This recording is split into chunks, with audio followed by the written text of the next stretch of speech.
You get some into the bone marrow from this, but bone marrow is actually one of the worst sources for mesenchymal stem cells. They do treatments using bone marrow for treatments in the US, but what they don't tell you is that like there's almost no mesenchymal stem cells there because there's no capillaries. Okay. So because of that, you've got mostly what are called hematopoietic stem cells. Those make your red and white blood cells. They're good for, like your white and red blood cells and those sort of issues. But they're not so good for healing because, again, white blood cells heal via fibrosis. So with osteopenia, with, when you're losing bone density, we've seen it go up a bit. The thing that we have that's better for that actually is human growth hormone. Okay. That consistently actually helps with bone density. We've got some real good measurements from patients before and after on that. But the bigger thing is they're finding like stress underweight.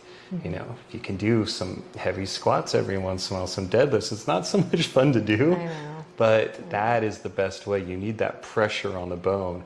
And they have these clinics. There's a real good book by Tony Robbins called Life Force. I have it. Yeah, right. And That's how I found you. Oh, really? So there's a chapter in there about there's a company he invested in where they got these machines and it looks like a leg press, right? You only do like a minute workout and so, I mean, this helps with muscles. I put on like 10 pounds of muscle the year I did my first 300 million IV. And it's the only thing I could account it for because, I mean, I've been on testosterone, I've been on growth hormone. Those help, but I was barely working out. And even now, I don't work out that often. And it's like I just build muscle so much easier because I do an IV like every 6 months. And it seeks out inflammation. Well, what are you doing when you lift weights?